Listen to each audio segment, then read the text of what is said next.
customer service skills or sales skills. You can coach skills to a degree. You can coach skills.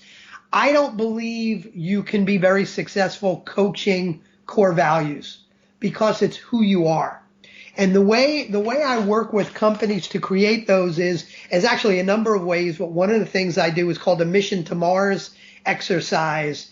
And I have them each leader think of the 5 people in the organization that if they had to travel to Mars, and it's a 2-way ticket. If it was a 1-way ticket, this would be for C players, but it's a round trip ticket to Mars. If the Martians were really interested in what made your culture great, what about your culture was best, most noble about who you are, what about your culture is non-negotiable, who are the 5 people from your organization you would pick to represent your culture?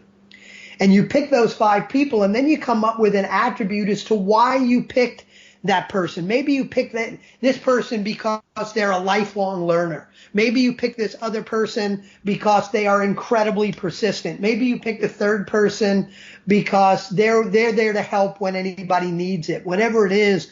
But you develop a whole list of attributes from your best people that best represent your culture.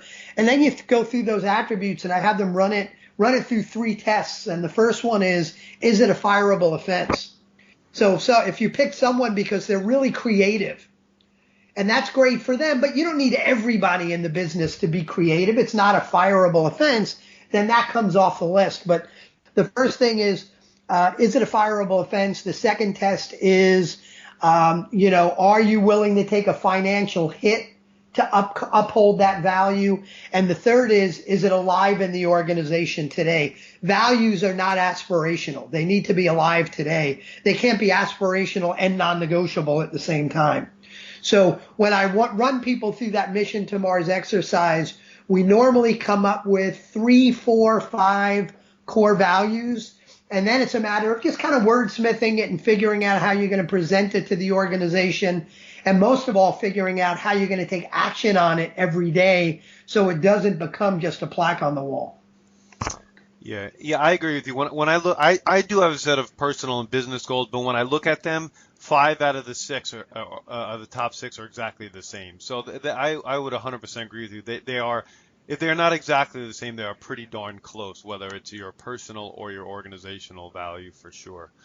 The way we do it, and we did it, and I have a list of I want to say a couple hundred values, and we just work through that list and whittle it down till we get to the point where till we create our values, and then we collate them between all of the companies. So we see eye to eye on the importance of values without a doubt. And I wrote. Yeah, and by the way, I think the key test is that first one of is it a fireable offense? Because if you've got a core value, but someone is just a kick butt salesperson, and you allow them not to live the core value because they're bringing in, all this money, so it's really not non-negotiable, then your values become a joke. And I've had companies that do that. They allow certain people not to live their core values. And my coaching to them was take that poster off the wall, stop talking about your core values. I would rather you not have a set of core values than to make them a joke. Yeah, that's great. My number one core value is health. and I find that particularly interesting right now, where we find in this current circumstance that people at highest risk are the ones that are not healthy. So it's interesting how high on health can be on your values list. And I'm a health practitioner, but I think health should be really high, maybe the highest on everybody's. But that's just my opinion.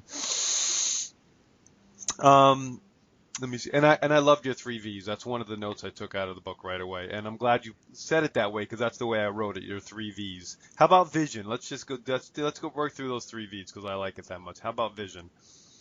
Yeah, so the first V was values. We talked about vision is about, as a leadership team, and for some listening that have very small